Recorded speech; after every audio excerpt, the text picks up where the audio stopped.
lideramos el camino de la opinión pública y buscamos que la cultura del debate alcance consensos y soluciones a los problemas de nuestro país.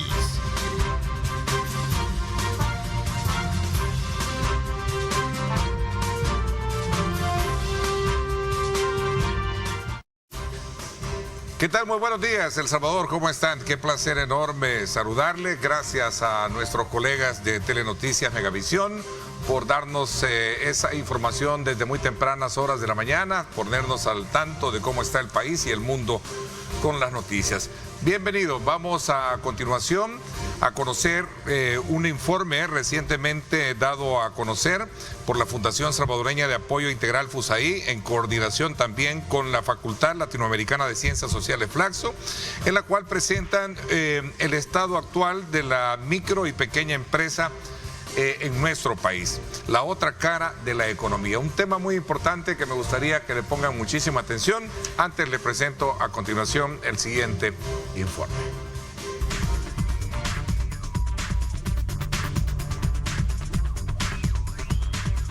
En el año 2020, las micro y pequeñas empresas se enfrentaron a un golpe devastador cuando la pandemia se desató. 3 años después, en 2023, el impacto de la inflación ha sumado una nueva capa de dificultades a sus ya tambaleantes finanzas. Un estudio reciente de la Fundación de Apoyo Integral pone de relieve que estas empresas están batallando para acceder a créditos debido a las secuelas económicas. Lo que hemos identificado como una recomendación importante y donde se requeriría invertir es un programa de recuperación económica que permita que estos empresarios de subsistencia que han sido, digamos, afectados especialmente por estas situaciones externas, puedan enfrentar y recuperar y activar sus emprendimientos de nuevo y poder operar y poder de esa forma pues llevarle el sustento a sus familias. Luis Castillo explica que aunque algunas MIPES todavía pueden recurrir a instituciones bancarias para obtener financiamiento, muchas prefieren usar las remesas familiares para mantener sus negocios a flote. Una estrategia que busca evitar un aumento en sus deudas. Bueno, quizá uno de los hallazgos más importantes del informe está relacionado a un tema que ha generado siempre bastante preocupación en El Salvador y en todos los países que tienen niveles de migración alta, y es cómo garantizar un uso más productivo de las remesas.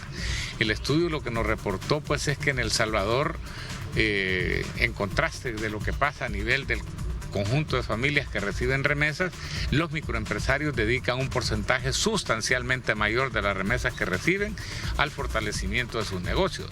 Por su parte, William Pleites añade que 5 sectores han destinado una parte significativa de las remesas para el funcionamiento de sus negocios.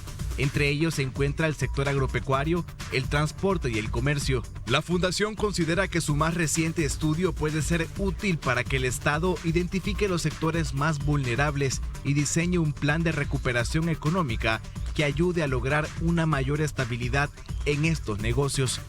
Para analizar estos y otros temas, no se pierda la entrevista de Diálogo 21, conducida por Ernesto López.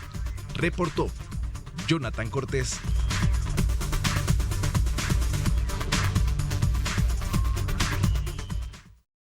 Bueno, ahí está muy bien planteada la temática. Te agradezco, Jonathan, por ese informe. Quiero darle la más cordial bienvenida esta mañana para hablar del tema al doctor en Ciencias Económicas, William Pleites, director de Flaxo El Salvador. Bienvenido, William. Gracias por acompañarnos. Aquí con ustedes. También me acompaña el licenciado Luis Castillo, director corporativo de FUSAI. Gracias por acompañarnos. Gracias, Ernesto, por la invitación. Bueno, es interesante conocer este nuevo informe que se titula La otra cara de la economía, el estado de la MIPE 2024. A ver, ¿cuáles son los temas cruciales y de actualidad que plantea este documento? Bueno, este es un informe que estamos haciendo en una alianza entre la Fundación Salvadoreña de Apoyo Integral y Flaxo El Salvador, justamente pues con el propósito de estudiar este segmento de la economía que son las micros y las pequeñas empresas, que generalmente son un segmento que se sabe que son importantes en el país, pero que realmente no han sido estudiadas de manera sistemática. Nosotros estamos preparando un informe anual y en cada informe se abordan temáticas diferentes. En este caso, es el segundo informe, hemos examinado temas como la contribución, por ejemplo, de las microempresas al Producto Interno Bruto. Hemos examinado también, y esto sí de manera periódica lo hace el Observatorio MIPE de FUSAI, el índice de confianza de los micros y los pequeños empresarios, ¿verdad? Principalmente relacionado a cómo se han comportado variables como las ventas, los precios, la inversión y el empleo en un trimestre con relación al año anterior y cuáles son las expectativas para el trimestre siguiente. También se examinan un poco los principales inhibidores de la actividad económica de las microempresas. Aquí se ha examinado, se examina también otra temática interesante, como por ejemplo los obstáculos que hay para la formalización de las micros y las pequeñas empresas. Se examina también cuáles son los principales obstáculos que presentan las empresas lideradas por mujeres que generalmente pues son consideradas como las que tienen como un mayor potencial de crecimiento. ¿Sí? Se examina adicionalmente, y esto por segunda ocasión, cuál es la relación que existe entre las micro y pequeñas empresas y la migración, y finalmente también se examina hasta dónde esta expansión que ha experimentado el turismo en los últimos años está favoreciendo a las micros y pequeñas empresas localizadas en sitios turísticos. Es interesante, digamos, la identificación de estos rubros, ¿verdad? De estos elementos claves que determinan la economía del país. A ver, licenciado Castillo, la otra cara de la economía, ¿por qué ese título? Bueno, nosotros, quiero hacer un pequeño paréntesis, estamos en la Fundación trabajando con las micro y pequeñas empresas desde hace 35 años y platicando con el doctor Pleites, veíamos que, como usted conoce, Ernesto, 94% del parque empresarial del país son microempresas y el 5% son pequeñas empresas. Y entonces podríamos decir que somos un país de micro y pequeños empresarios, podríamos decirlo. Esa es una realidad. Entonces, lo que nos llamaba la atención es la falta de investigaciones, la falta de comprensión de este sector tan importante para la economía que le da empleo al 70% de los salvadoreños, ¿verdad? 70%. Entonces, de ahí vivimos. Entonces, digámoslo, nuestra verdadera identidad es ser empresarios, ser emprendedores. Todos los salvadoreños lo sabemos, ¿no? Entonces, el objetivo que tenemos es contribuir a la comprensión de este sector, a identificar, pues, por supuesto, sus desafíos. Por supuesto, tiene muchos desafíos, pero también presenta muchas oportunidades el sector para generar empleos de calidad y contribuir a la estabilidad del país. Entonces, esta es básicamente la motivación. La motivación es hacerlo con un rigor académico. El observatorio está ubicado en la Escuela LID de FUSAI, que es, se dedica a la formación, activación y formación de empresas, y veíamos que un componente investigativo era esencial, porque pues hay mucha información que no se conoce de este sector, y en gran parte la razón es porque es un sector bastante informal o semiformal, digámoslo así. Eso es lo que hace un poco más complejo estudiarlo, y es porque la razón por la cual nosotros, que hemos estado en el campo, que tenemos mucha presencia en todo el país, con los proyectos, nuestras inversiones, etcétera, con las iniciativas que hemos implementado, que podemos tener una mirada nacional del sector, entonces creímos que valía la pena, pues, iniciar este observatorio que lo que pretende es proveer información útil para que se comprenda mejor el sector y ojalá podamos tener un sector mucho más pujante, porque creemos que es el motor de la economía. Ok, interesante. ¿Qué pondera, digamos, el rol de las MIPE a partir de la investigación de este informe, del tratamiento que se le puede dar, tomando en consideración que el trazo que plantea este nuevo quinquenio, el gobierno, es el rescate de la economía? Bueno, o sea, si el rescate de la economía va a ser como la prioridad fundamental, por supuesto, pues que echarle una mirada a qué es lo que está pasando con las micros y pequeñas empresas es fundamental. Y nosotros aquí, el primer hallazgo del informe es destacar que en promedio desde 2016 hasta el año 2023, las microempresas han aportado casi el 43% del Producto Interno Bruto del país, ¿verdad?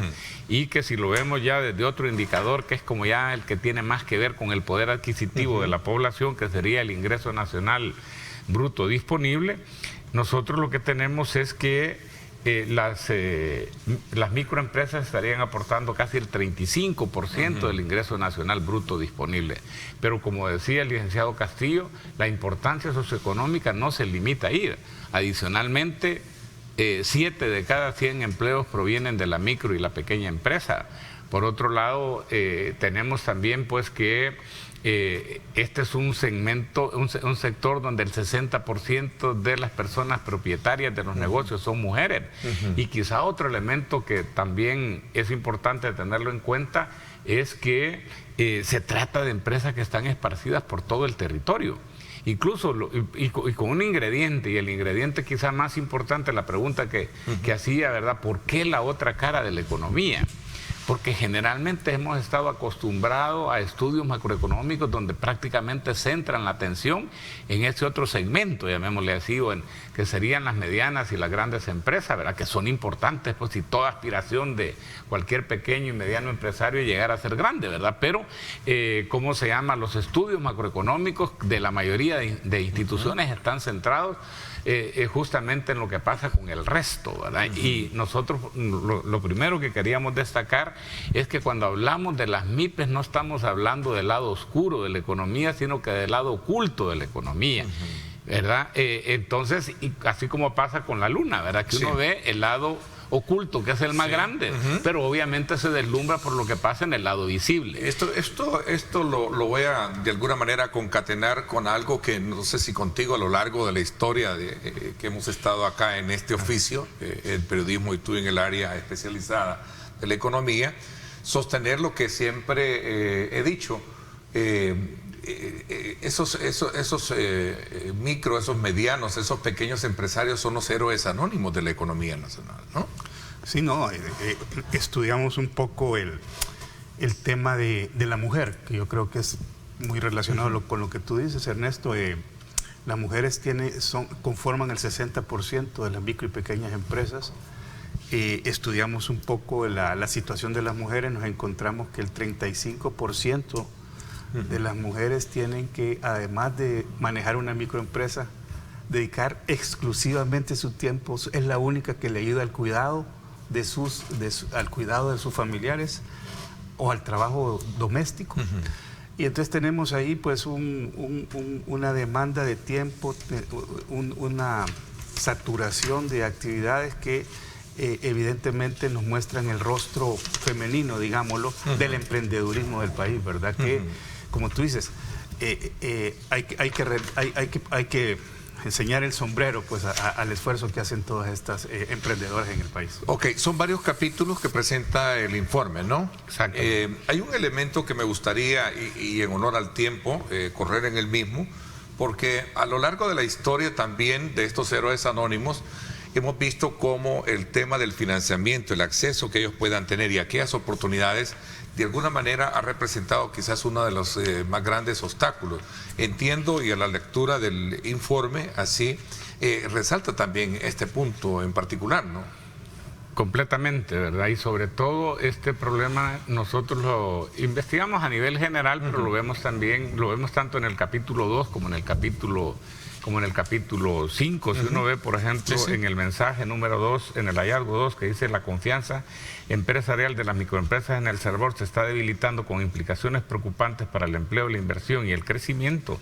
Uno puede observar precisamente pues ya en la última lámina correspondiente a ese mensaje lo que se denomina los inhibidores a la confianza empresarial de las microempresas. Y entonces ahí definitivamente pues el tema del financiamiento aparece como uno de los inhibidores principales, ¿verdad? Las debilidades financieras. este es un tema que vuelve a aparecer en el capítulo 4 cuando nosotros identificamos cuáles son los principales obstáculos que enfrentan las empresas lideradas por mujeres para poder crecer más. Y una pregunta particularmente que se le hace es, si vemos el obstáculo número, en el mensaje... ¿La gráfica? ¿Estamos hablando de gráficas? Sí, en el hallazgo número 4 vamos a ver el obstáculo número 3, ¿verdad? Entonces ahí nosotros hicimos una pregunta muy directa, ¿verdad? Y les preguntamos, bueno, ¿cuán difícil es para ustedes obtener financiamiento para las operaciones de su empresa? Ahí está. Ahí está, sí. Y entonces nos dicen que el 57% consideran que es difícil o muy difícil.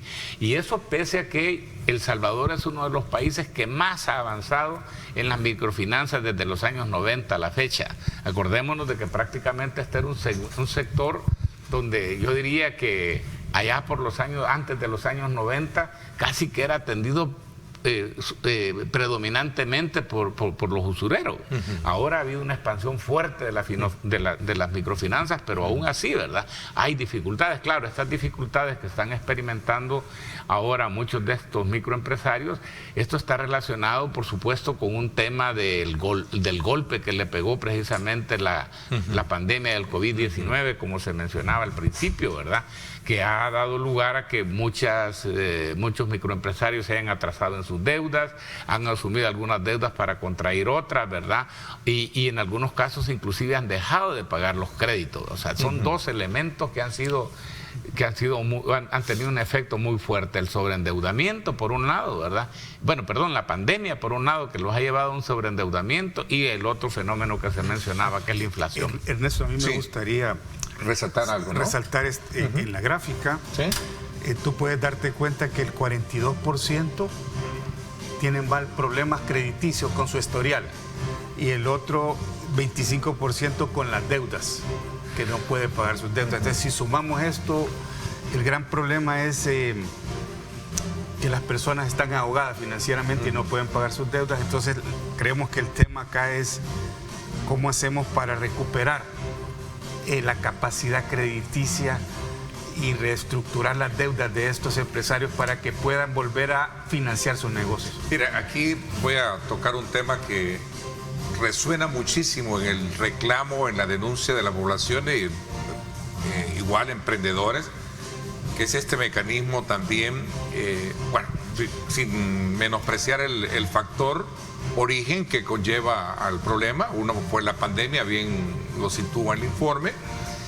Habrán otros factores que también golpean fuertemente esa estructura de presupuesto productivo que tienen algunas empresas, pero también hay otros factores ahí que de verdad le causan grandes daños. Por ejemplo, este tema de DICON, este tema de la empresa de registro.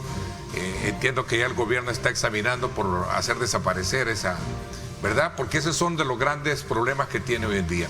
El empresario lo que necesita es el acompañamiento, decía un economista reciente, de una banca que tenga un rostro social, que le tienda esa mano para salir adelante y no que lo tenga crucificado, ¿no? Interesante. ¿Cuáles son, de acuerdo al planteamiento que ustedes hacen, cuáles son los elementos claves que determinan una solución en esa parte y otros hallazgos que a lo mejor tenga el informe? Voy a hacer una pausa, me la piden. Vamos a una pausa, regresamos con más. Gracias por estar con nosotros.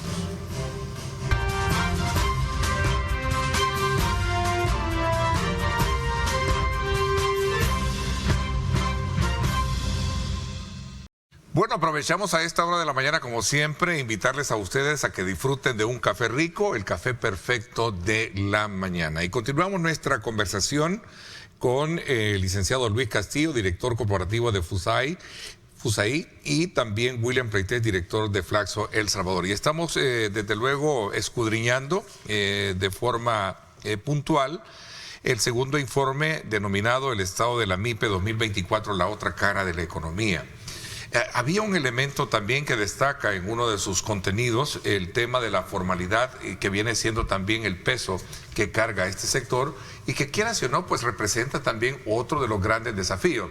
Hablamos del tema del financiamiento y en reflexión final decíamos, en la medida de que este sector supere el tema de deuda por los factores ya que tú mencionabas, William, creo que puede dar un aporte mucho mayor de lo que se espera hoy en este nuevo quinquenio, que es parte de la misión que plantea el gobierno para el rescate de la economía, ¿no? No, totalmente. Lo que muestra el estudio es que las empresas necesitan reestructurar sus deudas, o sea, salir a flote financieramente, pero al mismo tiempo necesitan enfrentar mejor la competencia, porque sí enfrentan mucha competencia. El tema de la seguridad ha mejorado mucho, entonces las microempresas ahora también enfrentan un fenómeno nuevo, más competencia de los microempresarios y de las grandes y medianas empresas del país. Entonces, digámoslo, hay que reinventarse al mismo tiempo. Entonces nosotros creemos que se requiere de un apoyo, un acompañamiento integral que atienda no solo las necesidades, por supuesto, de reestructurarse financieramente para ser sujetos de crédito y poder crecer e invertirle a sus negocios, pero al mismo tiempo acompañamiento empresarial, coaching empresarial, formación que les permita a los empresarios encontrar su lugar. Por ejemplo, en el turismo, ¿qué puede hacer un microempresario en zona turística para prosperar? ¿Cómo hacerlo? ¿Cómo hacerlo para vender más? Agruparse, hacer alianzas entre ellos, montar un proyecto artesanal. No sé, hay diferentes tipos de iniciativas y eso requiere acompañamiento, porque la gran ventaja es que los empresarios de la pequeña empresa son muy rápidos, actúan rápido, se adaptan rápido, y creemos que una de las grandes ventajas que tiene es que si tú inviertes en este sector ves los resultados muy rápido. O sea, no es que vas a esperar 3 años, no. Tú puedes ver resultados en 6 meses con un programa de acompañamiento integral a estos empresarios realmente. A ver, William. Bueno, justamente con este tema de la formalidad, nosotros indagamos un poco, ¿verdad? Porque realmente también hay mucha confusión, ¿verdad? A veces se cree que micro y pequeña empresa es sinónimo de informalidad. La verdad es de que la mayor parte de las pequeñas empresas son formales, y en el caso de las microempresas a nosotros la investigación nos ha dado que casi que la cuarta parte son semiformales o formales, ¿verdad? Entonces estamos hablando con que, ¿verdad? Y por otro lado también tenemos que hay muchas empresas medianas y grandes que subcontratan justamente a proveedores informales, de manera tal pues que, llamémosle así, ¿cómo se llama? No es correcto hacer una asociación, aunque la mayoría de micros y pequeñas empresas sean informales, no son sinónimos. De hecho, incluso pues en la literatura se habla mucho, sobre todo la OIT ha promovido mucho esta discusión para diferenciar la economía informal, el sector informal, la economía no observada, la economía subterránea y las micros y las pequeñas empresas. Entonces, en este caso nosotros estamos centrados básicamente en las micros y en las pequeñas empresas, partiendo justamente pues de que teniendo ese enorme potencial, no necesariamente lo estamos aprovechando debidamente. Vaya, por ejemplo, si uno, solo para tener, aquí hay un elemento importante que a veces no se le pone atención, y es el tremendo potencial de crecimiento que hay detrás, porque realmente ahí es donde está concentrada mucho de la habilidad empresarial del país, ¿verdad? Veámoslo nosotros, por ejemplo, los salvadoreños que viven afuera están generando un Producto Interno Bruto equivalente a más de 3 veces lo que generamos internamente. Y muchos de esos son pequeños, micros y pequeños empresarios que viven en Estados Unidos. Y que están generando ya una productividad en un entorno que sería 6 veces superior, 7 veces superior al que están generando internamente. Por eso es que ese es como uno de los propósitos principales nuestros. CONAMIPE ha hecho un estudio que nosotros lo citamos, ¿verdad? Que dicen, miren, realmente querer decir que la solución a la problemática de los micros y pequeños empresarios es la formalización tampoco es correcto. Porque la micro y pequeña empresa, Ernesto, en realidad es un segmento extremadamente heterogéneo. De hecho, CONAMIPE diferencia microempresas de subsistencia 1, microempresas de subsistencia 2, microempresas de acumulación simple, microempresas de acumulación ampliada, microempresas de expansión y pequeñas empresas. Y por supuesto, sobre todo en los segmentos de subsistencia, la inmensa mayoría en realidad están ahí por razones de sobrevivencia.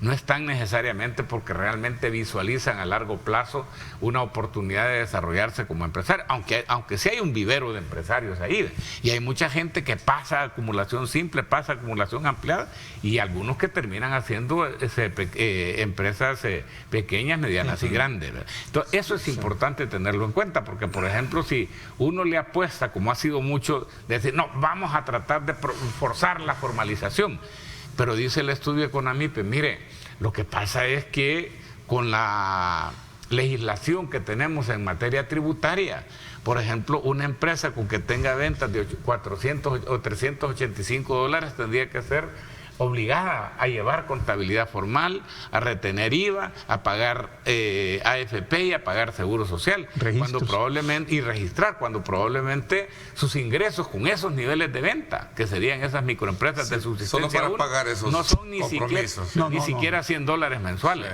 O sea, ahí lo que se necesita más bien es la integración socioeconómica de este segmento. ¿Hay una carga tributaria demasiado fuerte para este sector en particular? Es que debería de haber una tabulación mucho más ahí lo que ocurre, humana o comprensible. No sé ahí si lo que ocurre pues es que probablemente inclusive para una pequeña empresa retener IVA es más bien una ventaja, porque prácticamente se lo puede descontar. Claro, pero cuando se es muy pequeño, no, porque los gastos administrativos son demasiado grandes. Ese es el problema. Ok. Entonces, y quizás solo un punto, hacer un resumen, aprovechemos a hacer un resumen. Solo un puntito importante. El concepto con el que opera el microempresario de la informalidad es diferente con el que operamos el resto de los analistas, por ejemplo. Para el microempresario, ser formal significa tener un reconocimiento de parte del gobierno, de manera tal pues que no va a ser objeto de ningún tipo de, llamémosle así, de molestia de parte del Estado.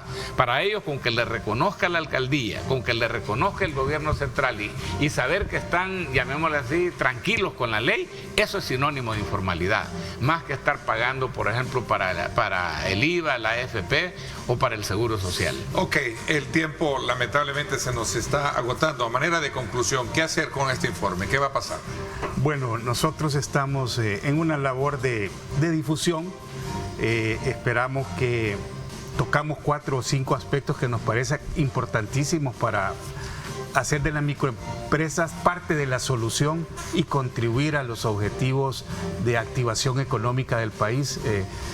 Creemos que hay muchos insumos que pueden ser útiles para que El Salvador pueda transitar esta etapa de una forma positiva realmente, ¿verdad? Qué bueno, y éxitos para FUSAI. Conozco mucho de su trabajo, de todo su proceso de formación, capacitación. Felicidades también a Flaxor también por esa alianza que les ha permitido. Gracias por el espacio.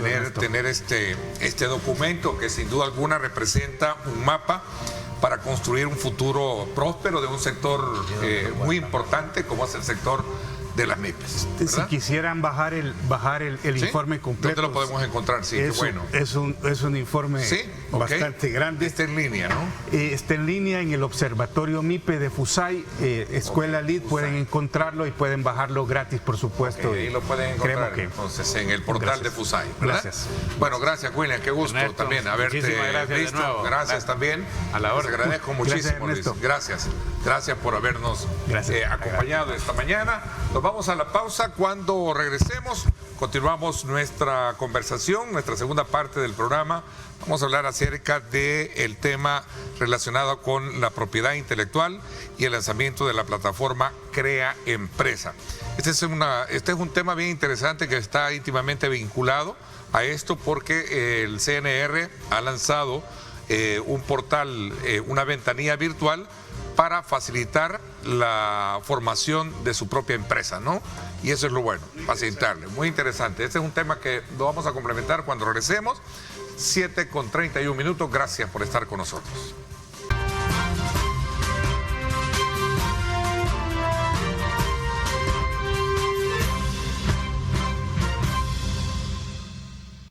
Bueno, gracias nuevamente por estar con nosotros a esta hora de la mañana. Un placer enorme a quienes están enviándonos sus comentarios dándole seguimiento precisamente a un informe tan importante como el que teníamos anteriormente, en la que de luego se tiene un mapa muy específico que demuestra cuál es el horizonte que debe de seguir una política pública encaminada a fortalecer el tema de las MIPE en nuestro país. Crea Empresa también es otra de los aspectos elementales que traza un eje importante de ayuda para todo aquel emprendedor, todo aquel que quiere formalizar y crear su empresa, ahora con muchas facilidades que se están generando. Para ello, el CNR, desde luego, está impulsando el lanzamiento de esta plataforma de forma virtual, y eso es parte de lo que vamos a conocer esta mañana, y quiero darle la más cordial bienvenida al máster en propiedad intelectual, abogado y notario, Jorge Trigueros. Bienvenido. Mucho gusto. Gracias por acompañarnos como director ejecutivo del CNR. Mucho Bienvenido. gusto. Gracias, Ernesto, por estar acá. No sé si planeado o no, pero pareciera una continuidad al tema que anteriormente tus invitados tenían, porque precisamente el Centro Nacional de Registros, comprometido como el gobierno de El Salvador del presidente Bukele, está lanzando de hace unos días para acá, desde el mes de agosto hacia acá, una nueva plataforma para poderse constituir como comerciante en El Salvador.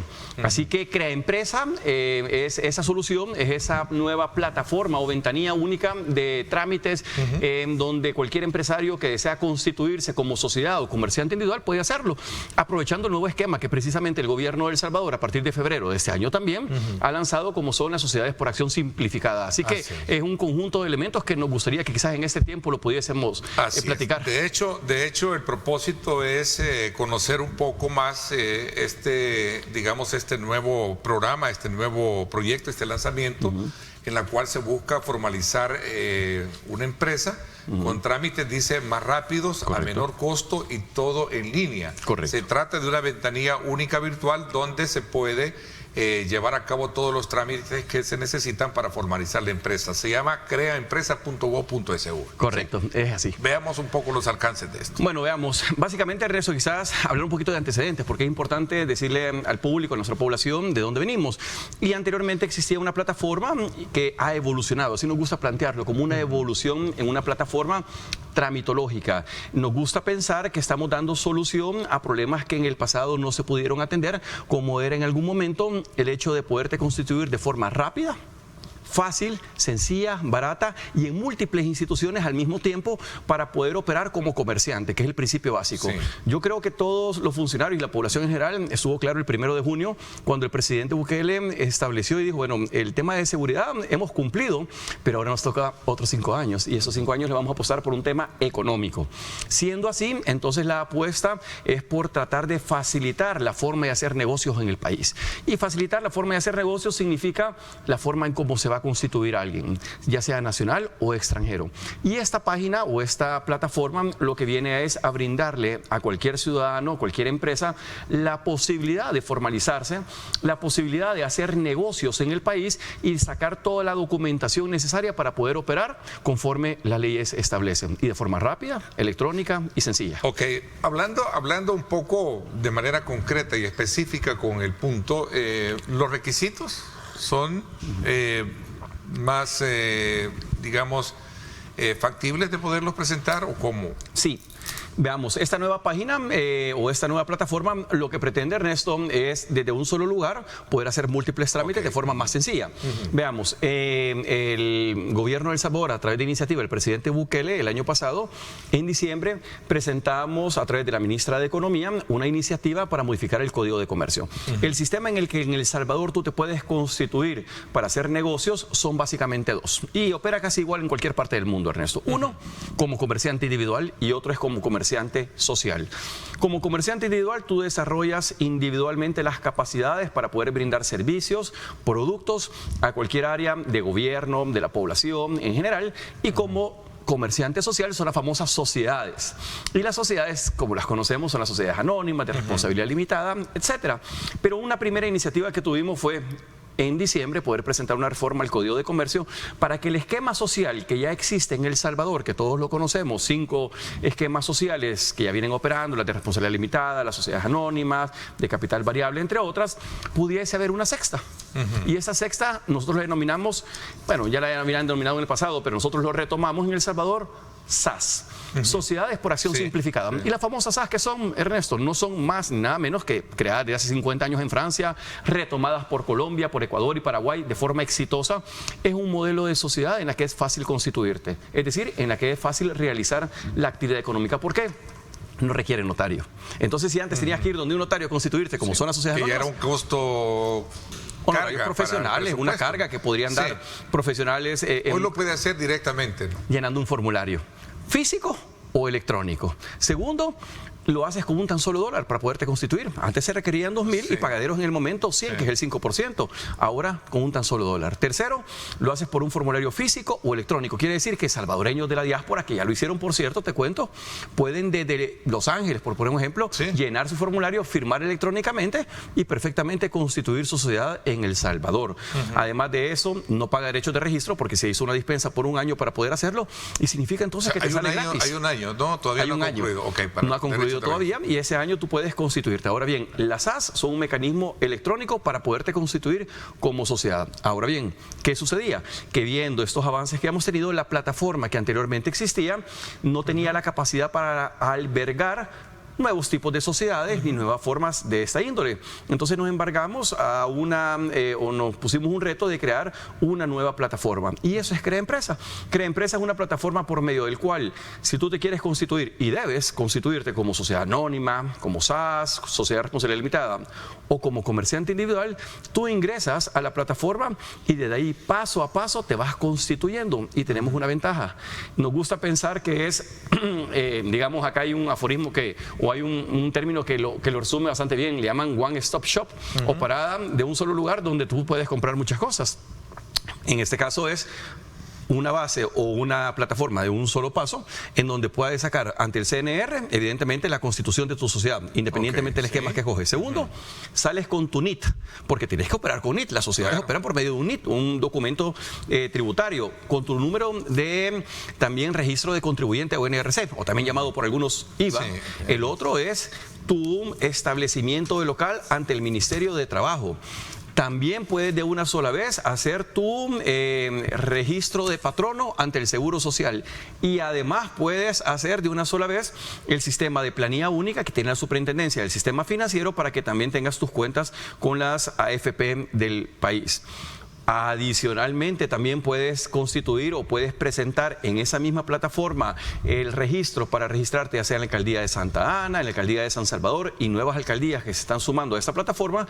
Y puedes también, si lo deseas, de una sola vez también sacar tu registro de MIPES, que justamente es una de las plataformas que con AMIPE hemos estado trabajando, para que salgas también con ese beneficio que hoy tienen las MIPES en el país. Entonces, digamos que es una plataforma completa desde donde en un solo lugar puedes tocar muchas instituciones sin tenerte que mover físicamente. Ok, interesante, porque de esa manera ya nos queda un poquito más clara la forma o el mecanismo fácil por el cual yo puedo entrar en una dimensión para pasar de un estado informal a lo formal. Correcto. Y hablando de eso, precisamente en capítulo anterior de la entrevista hablábamos sobre este informe que daba a conocer FUSAI, en la que Inflaxo, en la cual destaca que el 76% de las microempresas opera en la informalidad en el país, ¿verdad?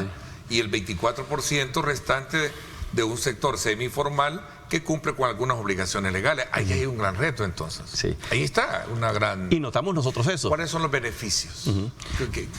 Fíjate que notamos nosotros eso, de que había un cierto componente de informalidad y nos gusta pensar que en buena parte podría ser, no digo que lo podrá hacer todo, pero una buena parte podría ser que es difícil constituirte, Ernesto. ¿Por qué? Porque si tenés, dijéramos, un muro de $2.000 que tenés que constituirte con capital semilla. Segundo, tenés que pagar derechos, dijéramos, de registro. Tercero, los honorarios profesionales. Y se hace un cúmulo de cosas que dice, bueno, es complicado, un contador, un auditor, etcétera. Entonces, precisamente las SAS vienen a simplificar esa forma. Y me encanta pensar que a menos casi 6 meses que llevamos ya de SAS, son más de 1.000 SAS las que tenemos, Ernesto. Entonces, me gusta, ¿sabes por qué pensar eso? Porque ahora también las SAS se pueden hacer unipersonales. Significa que no necesitas 2 o 3 personas para hacerlo. Una sola persona puede constituir una sociedad. Y llevamos 1.300 creadas hasta el momento. Entonces, ese número me gusta porque cualquiera podría pensar, bueno, ¿y qué ha pasado entonces? ¿Las SA han dejado de constituirse? No. Hemos logrado cubrir un campo, me parece a mí un nicho o un espacio que no había sido cubierto y probablemente sea parte de lo que tus antecesores decían. Interesante, ahí está, creaempresa.go.sv, ¿no? Esa es es la dirección de la página web. La web. dirección en línea para que usted pueda llevar a cabo todos esos trámites. Vamos a una pausa y regresamos con más. Quédese con nosotros.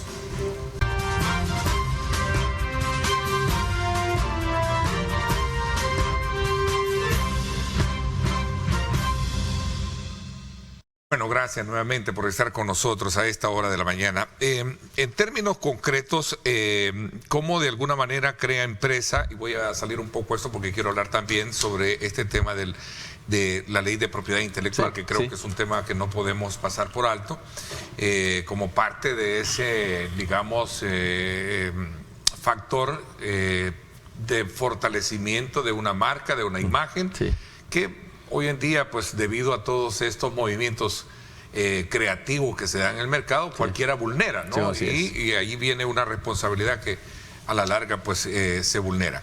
Vamos a ver, ¿cuáles son entonces esos principales desafíos que se presentan ahora con este nuevo enfoque de tratamiento, de lograr convertir todo este sector a un proceso de formalidad como tal? Correcto. Bueno, justamente antes del corte hablábamos y decíamos que nos gusta pensar de que muchos de estos comerciantes que probablemente en su momento operaban desde plataformas con marketplace y que desarrollaron un modelo de negocio desde entonces, puedan ahora encontrar dentro de CreaEmpresa la plataforma a través del cual puedan constituirse de forma sencilla, rápida y barata, Ernesto. Y tengo unos números interesantes porque venir a hablar es bonito, pero me gusta mejor hablar con números, ¿cierto? Eso es más importante, fíjate. Estamos comparando, y vamos a decir peras con peras y manzanas con manzanas. Todos los años, a agosto, llevábamos desde el año 2019, 2.134 sociedades constituidas hasta la fecha, al 30 de agosto. En el 2020, pandemia, 1.000. En el 2021, 3.000. 2022, llevamos a esta altura 2.700. 2023, el año pasado, casi 3.000. Pero este año, señores, llevamos casi 3.750 sociedades inscritas. ¿Qué significa eso? Un gap o una diferencia de casi 800 adicionales a esta época del año, que no existían, que no estaban, y que históricamente a esta altura estamos a unos días de sobrepasar el mejor año de todos los años de historia del CNR en cuanto a sociedades constituidas, y apenas vamos por septiembre, Ernesto. ¿Qué significa esto? Que ya octubre, noviembre y diciembre será una ganancia desde el punto de vista del boom que ha tenido el crecimiento de sociedades nuevas a partir de que estamos teniendo una plataforma nueva, sencilla, fácil de tramitarlas, y segundo, un nuevo tipo de sociedad que la gente ha venido a recibirlo, dijéramos, favorablemente. Entonces yo creo que esas son respuestas que el gobierno ha traído a la población, que ojo, como te dije, las SAS fueron creadas hace 50 años. La recomendación de la OCDE para que El Salvador y la OEA lo retomara, le hicieron hace más de 20 años, pero lo que no puede pasar es que dentro de este gobierno que estamos buscando un cambio y en el aspecto económico apostar, las dejáramos de dejar de hacer. Entonces, ahora las SAS son una realidad, CreaEmpresa es la plataforma, cómo se constituye, no solo las SAS, cualquier otra sociedad, pero me centro en esa para enseñar y mostrar que efectivamente está causando un impacto en la población. Y sabes que me gusta pensar, y no solo pensar, sino que hay números también, que el 40% de todas esas sociedades han sido constituidas por mujeres, las SAS. Segundo, 35% en línea, porque alguno podría pensar, ¿y en línea para qué? Si nadie tiene firma electrónica. Bueno, destaca momento, este 35%. Anterior, perdón que voy a estar tomando este referente, pero como bien decía, fue coincidencia atracar este informe, pero habla sobre el tema de la mujer al frente precisamente de un sector como este, ¿no? Sí, Paul SR tuvo la gentileza de mandarnos el fin de semana este informe, así que una ojeada pude darle. Identificar eso. Y noté de que efectivamente no habían mencionado aún las SAS, porque las SAS entran en vigor hasta este año, y este informe, si no me equivoco, me parece que tiene vigencia más o menos hasta enero de este año, es decir, en enero como que se hizo el corte. Pero me gusta pensar, o quisiera pensar, que el otro año esté ahí y que precisamente CreaEmpresa como plataforma dé ya respuesta a la población. La forma como se ingresa es electrónica, se puede imprimir el formulario si acaso fuera una SAS para poderlo llevar físicamente a nuestras departamentales, Ernesto, de San Salvador, Santa Ana y San Miguel. ¿Sabes cuál es la apuesta? Constituir sociedades en 4 horas o menos, porque lo podemos hacer. Ya tenemos casos de estas dijéramos 1.300 SAS creadas, llegan en la mañana y en la tarde han salido ya con sus sociedades. Me encanta pensar la primera que fue fue, por ejemplo, dos jóvenes de San Vicente, lo recuerdo bastante bien, que tienen un comedor o un restaurante en San Vicente que nunca se habían animado, decían ellos, porque muy costoso era, y constituyeron, por cierto, el restaurante El Pimentón, sin darles publicidad, ¿verdad? Pero son dos jóvenes emprendedores que llegaron. ¿Esos son los tipos de comerciantes que pueden inscribirse? Esos son los tipos de comerciantes que pueden inscribirse. SAS es uno, Sociedades Anónimas otro, Sociedades de Responsabilidad Limitada otras.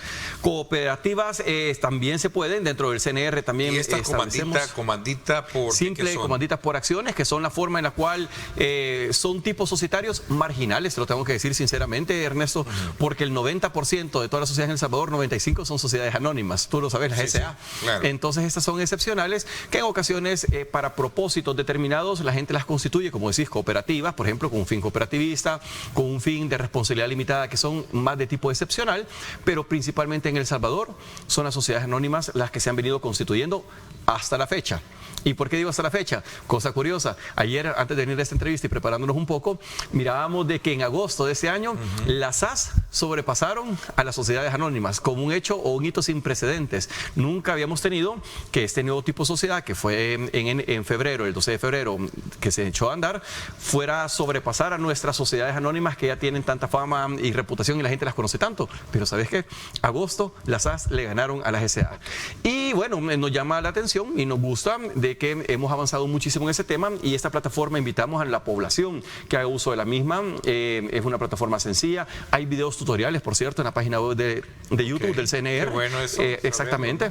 ¿Por qué? Porque también la gente llama, pregunta, puede hacer citas en línea, ojo con eso también, Ernesto, puede llamar, hacer una cita en línea y se le asesora de forma de videollamada para poderle orientar y poderla atender, porque queremos marcar un cambio, queremos cambiar las cosas, Ernesto. Aprovecho también tu presencia acá para poder de alguna manera conocer la nueva ley de propiedad intelectual. El registro de la propiedad intelectual pasará a llamarse Instituto Salvadoreño de Propiedad Intelectual. Correcto. ¿Cierto?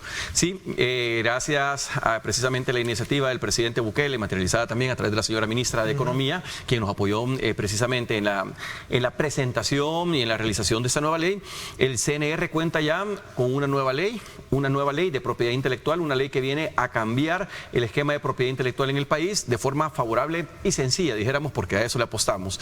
Esta ley, valga la aclaración, Ernesto, entrará en vigor hasta febrero del otro año. Hemos dado 6 meses de eso.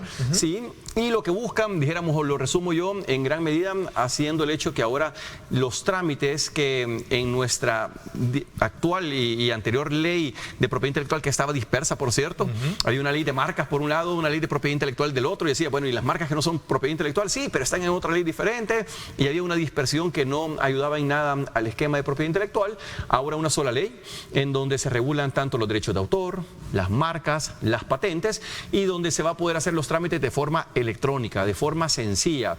Antes te tocaba publicar, no sé si tú registras alguna marca, pero te tocaba, y si no viste los clasificados, probablemente ir a los periódicos a presentar las marcas, tenías que ir a 2 periódicos diferentes. ¿Siempre tiene que hacerse eso o ya no? Se ha omitido y ahora se hace de forma electrónica y ante el mismo CNR. ¿Qué significa? Retomemos la idea anterior, el One Stop Shop. Vas a un solo lugar, presentas la solicitud, ahí mismo pagas la presentación y la publicación, y una tan sola vez, ya no te ir a 2 lugares como diferentes. Una ventanilla única prácticamente. Perfecto, en materia de propiedad intelectual. De forma sencilla, de forma fácil. Muchas cosas, ¿no? De forma fácil, es que yo creo que eso tenemos que dedicarnos, Ernesto. O sea, nos están pidiendo que hagamos las cosas sencillas, que las hagamos fácil, que las hagamos electrónicas. Que le faciliten a porque como ejemplo un inversionista que venga no va a andar de la seca a la vega, perdón un poco el término, ¿no? Y si lo hace, le cuesta plata, porque recordemos que la tramitología es sinónimo a ¿qué? A plata, y por veces a corrupción también. Y en la medida que tú la disminuyas, que sea rápido en los tiempos de respuesta, que seas efectivo, que seas electrónico, que tengas un tablero de control y transparencia, entonces yo creo que impactamos y cambiamos las cosas. Así que esta nueva ley va por ese lado. Pero por otro, y ahí volvemos a tus invitados anteriores a hablar de MIPES, hemos considerado lo que nunca se había considerado antes, Ernesto. ¿Y qué estoy hablando de eso? De una disminución en el pago para las micro y pequeñas empresas y para los estudiantes. Y te digo por qué. Porque el principio de la igualdad, Ernesto, es tratar igual a los iguales y desigual a los desiguales. Yo creo que la gran empresa puede tener capacidad para pagar lo que siempre ha venido pagando de marcas, que va a ser lo mismo. pero yo creo que también los micro y pequeños empresarios no es justo que paguen lo mismo que paga la gran empresa, porque no tienen la misma capacidad. Por tanto, se le ha establecido un 50% de exoneración del pago para las micro y pequeñas empresas que hagan el trámite, evidentemente con la demostración de su registro en CONAMIPE, que les tienen ya un registro de MIPES, ellos lo presentan y acceden a ese beneficio.